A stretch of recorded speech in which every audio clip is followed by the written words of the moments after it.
bisa bahagia ada dua kemungkinan. Yang kemungkinan pertama karena dia mendapatkan sesuatu yang dia inginkan, ya, apakah itu wujudnya material atau imaterial. Ya, kemudian yang kedua karena dia mendapat janji orang yang betul-betul dia percaya, dia sudah merasakan bahagia itu. Seorang tukang becak yang dia dipesan oleh calon penumpangnya, Pak, ke kantor wali kota ya, Pak, berapa? 50.000 Bu, misalnya aja. Baik Pak, pelan-pelan aja ya Pak, itu umpamanya. Itu tukang becak tadi meskipun harus mengangkut ibu yang gemuk, berat, bawaannya banyak, misal saja. Ya, berkas-berkas yang dibawa banyak, misal saja, menghadap wali kota, misal saja, gitu ya. Ya, tetapi si tukang becak tadi bahagia karena ada janji akan mendapatkan uang 50.000 tadi. Meskipun itu janjinya janjinya dari manusia kepada manusia, itu pun sudah bahagia. Apalagi janjinya itu berasal dari orang yang atau zat yang betul-betul dipercaya, yakni Allah yang menjanjikan dia akan mendapat tempat kembali yang baik. Kalau dia beriman pasti bahagia. Beda kalau orang tidak beriman, atau beda kalau itu adalah munafik. Tentu sekali lagi tidak akan merasakan janji-janji Allah tadi sebagai satu kebahagiaan, tentu saja tidak, kan gitu. Jadi jangan salah di dalam memahami ayat 28 ini, ala bidzikrillah tatmainnul qulub, itu tidak berdiri sendiri. Semua orang yang ingat Allah itu hatinya bahagia, tidak. Musuh Allah ketika dia mengingat Allah tentu dia tidak senang, merasa terancam dia dan sebagainya. Tetapi orang yang mencintai Allah, beriman kepada Allah, tentu ketika diingat disebut nama Allah, dia akan bahagia. Ala bidzikrillah tatmainnul qulub, ketahuilah dengan mengingat Allah itu hati menjadi tentram. Itu hanya berlaku bagi orang-orang yang beriman dan beramal soleh. Termasuk di dalam kelompok orang beriman dan beramal soleh tadi adalah orang yang bertobat di ayat yang ke-27 tadi. Nah, berikutnya dibuka di dalam surat Al-Anfal, surat ke-8 ayat yang ke-2 dan 3 itu.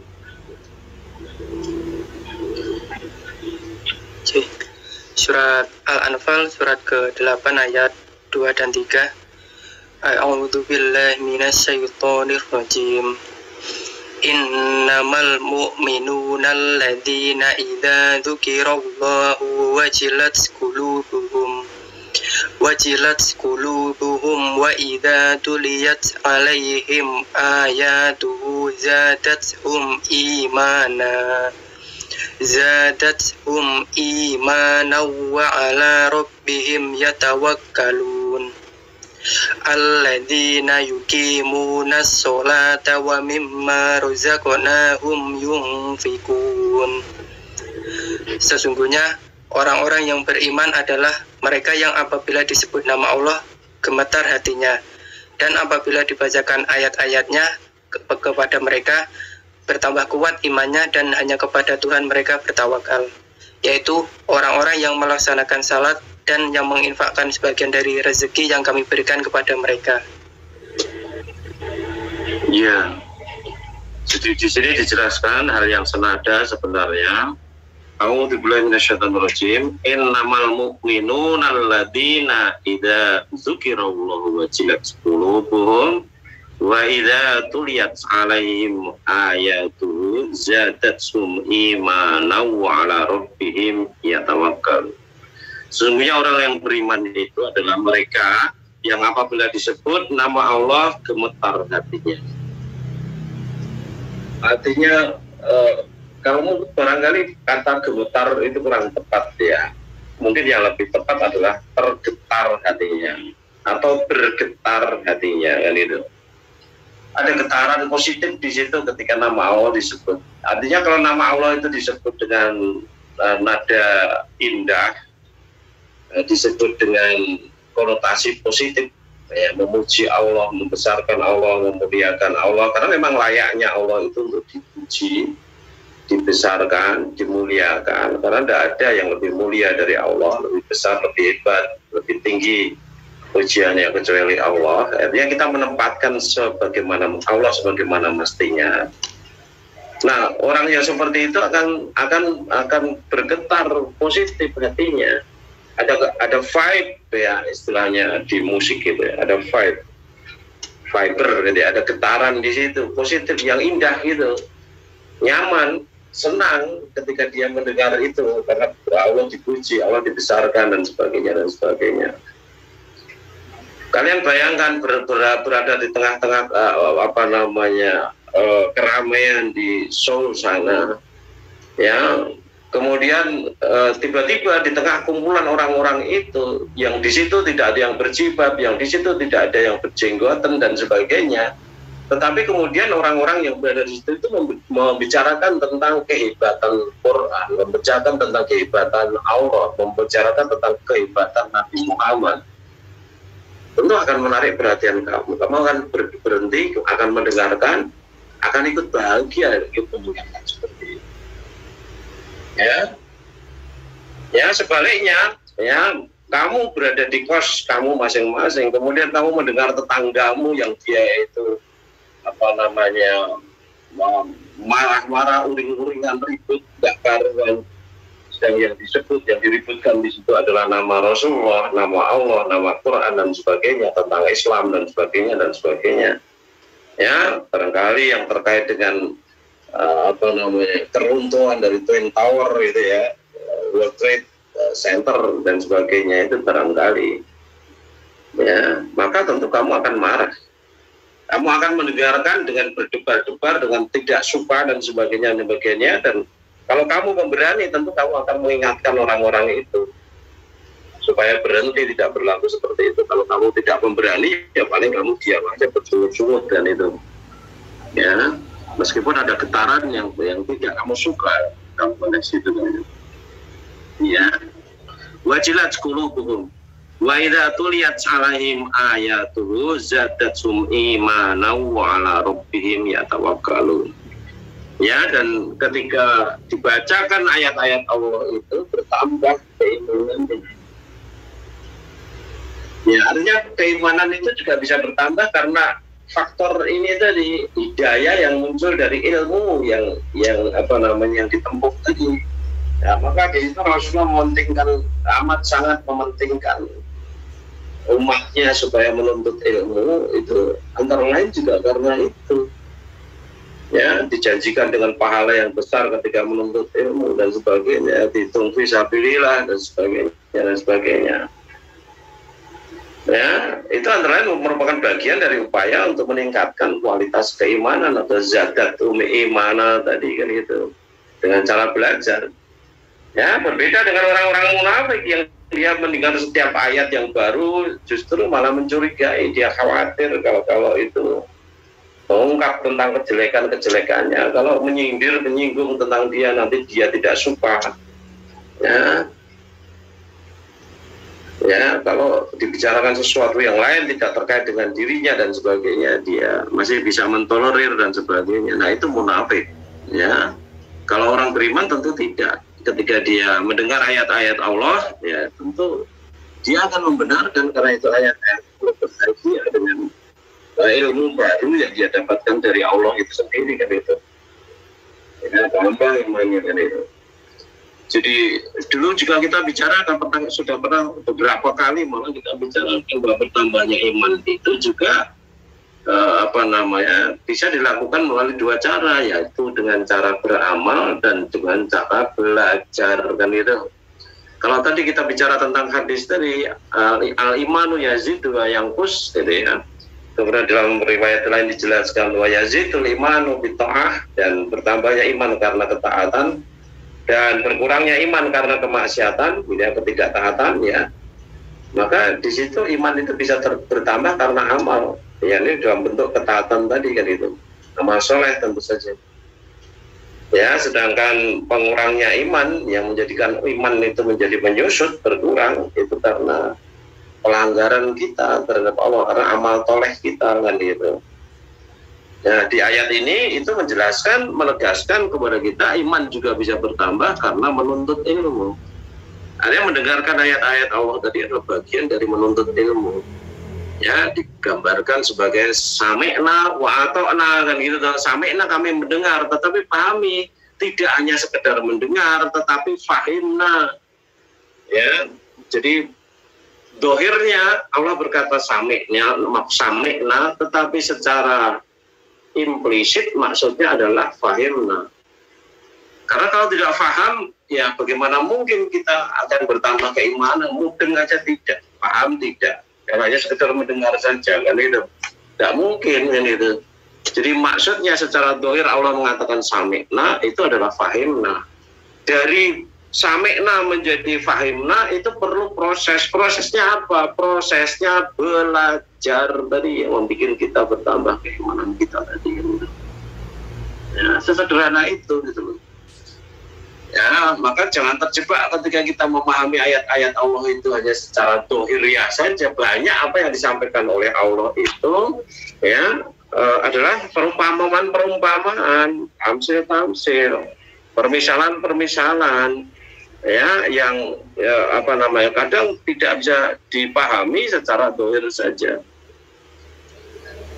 Ya, maka kalau kita hanya sami'na itu hanya kita maknai sebagai kami mendengar, ya mendengar dan tidak paham kan tidak mungkin menambah keimanan kan itu. Yang bisa menambah keimanan kan kepahaman tadi kan itu. Artinya dia ayatnya dibaca sampai tergetar hatinya tadi, artinya paham dia. Ya, paham kan itu. Ya wa ata'na, sami'na wa ata'na kami taat, itu tidak hanya sekedar ngomong mulutnya taat, dohirnya kelihatan taat, tetapi dohirnya saja tidak bisa. Ya, taat di situ ya artinya kami mengamalkan.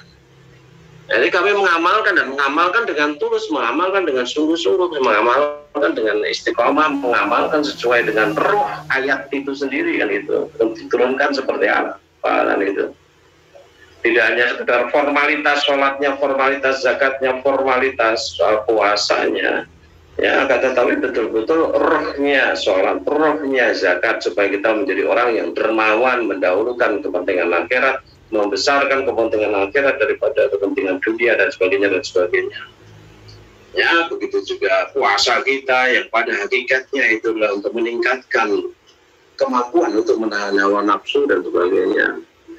Ya, zakat untuk tadi sudah kita bicarakan, sholat juga begitu, supaya kita betul-betul merasa betul-betul rendah di hadapan Allah sehingga tidak terbuka ruang kesombongan sama sekali, karena kita itu hanya hamba Allah yang dipaksa oleh Allah mencium lantai di hadapan Allah kan itu.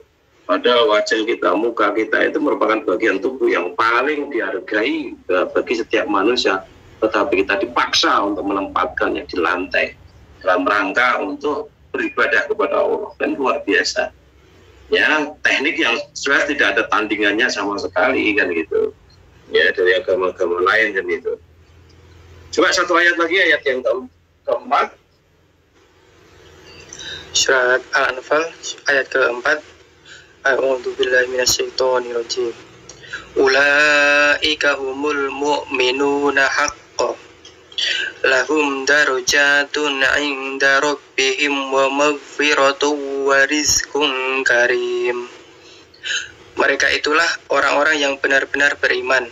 Mereka akan memperoleh derajat tinggi di sisi Tuhannya dan ampunan serta rezeki nikmat yang mulia. Ya, kita lihat di situ, ulaika humul mu'minuna haqqan lahum darajatun inda rabbihim wa maghfiratun wa rizqun karim.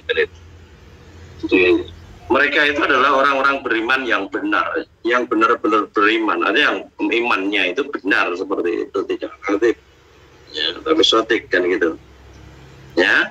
Lahum darajatun, mereka akan diberi oleh Allah derajat yang tinggi di sisi Tuhan mereka, inda rabbihim wa maghfiratun, dan juga akan diberi ampunan oleh Allah, wa rizqun karim, dan rezeki yang mulia, artinya surga, kenikmatan yang ada di dalam surga. Nah, sesederhana itu. Kalau kita ingin selamat, hidup kita di akhirat kekal selama-lamanya di dalam kebahagiaan, sesederhana itu yang harus kita lakukan ini. Ya, sesederhana itu. Ya, artinya kita toto hati kita betul-betul agar betul-betul cun dengan Allah, frekuensinya cocok dengan frekuensinya dari Allah, sehingga ketika Allah berfirman begini, nangkep dia, paham dia, nyaman, indah, nikmat di dalam hatinya. Ya, kemudian juga merasa beruntung memahami ayat itu, dan kemudian merasa beruntung juga ketika dia mengamalkannya dalam kehidupan sehari-hari. Jadi tidak ada kesombongan sama sekali, karena dia paham betul statusnya sebagai hamba Allah, ya, yang hina, yang tidak punya kekuatan apa-apa. Semua potensi yang ada pada dirinya itu hanya pinjaman, hanya titipan dari Allah saja. Apakah itu kepandaiannya di dalam berpikir, kepandaiannya dalam bicara, ya, tentang ilmunya, tentang hartanya, kedudukannya dan sebagainya, itu semuanya hanya titipan dari Allah saja. Ya, untuk dimanfaatkan di dalam rangka mendukung penghambaan dirinya kepada Allah begitu. Ya, maka ayat yang sering kita sitir, wabtaghi fima ataqallahu darul akhirat walatan sanasib minad dunya. Ayo kita buka lagi surat Qasas ayat ke-77. Itu menjelaskan tentang semua potensi yang kita miliki itu betul-betul harus dimanfaatkan, ya, sesuai dengan kehendak Allah sebagai bekal untuk keselamatan akhirat nanti, gitu. Ayo silakan. Surat Al-Qasas surat ke-28 ayat 77. A'udzu billahi minasyaitonir rajim. Wabtaghi fi ma ataqallahu daral akhirata wa la tansa nasibaka minad dunya wa ahsin kama ahsanallahu ilaika wa la tabghil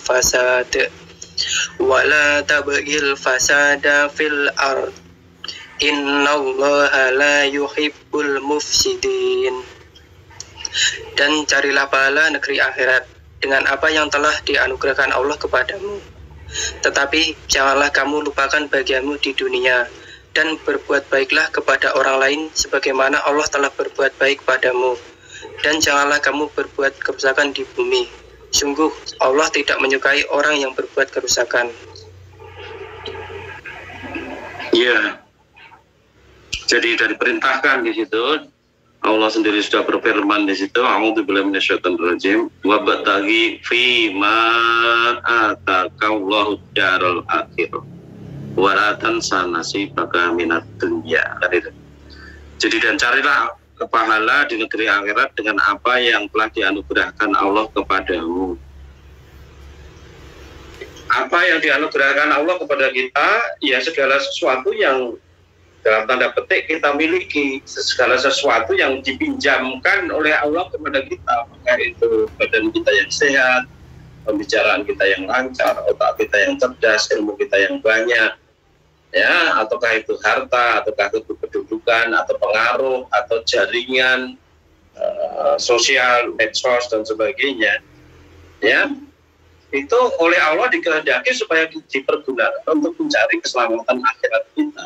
Artinya kita manfaatkan semua itu untuk kepentingan Allah. Kita manfaatkan semuanya itu, ya, untuk melakukan hal-hal yang dikehendaki Allah. Tadi itu namanya hamba Allah seperti itu.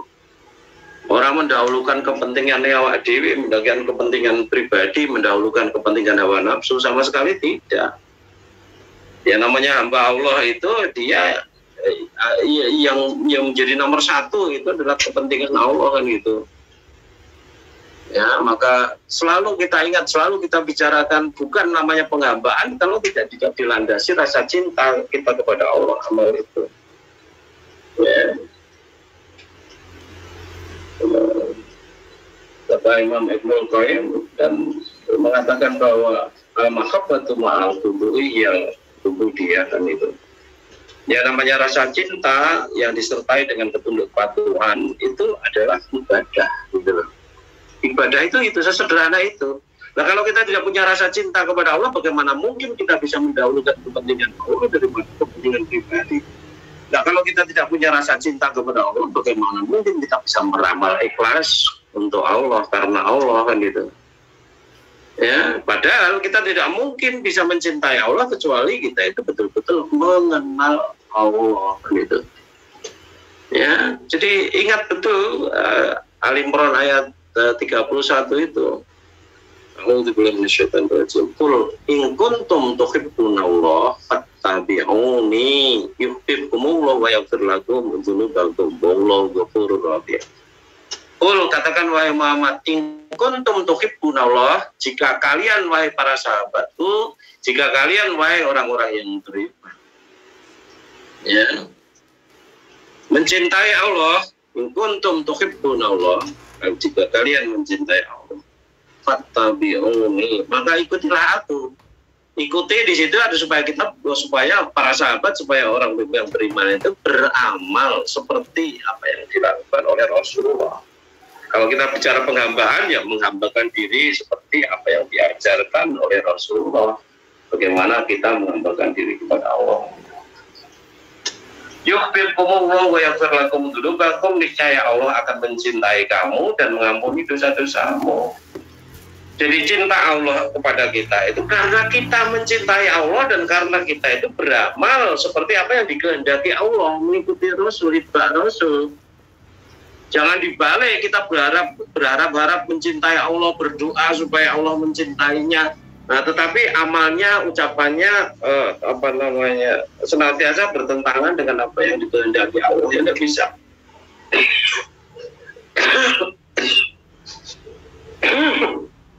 Maaf.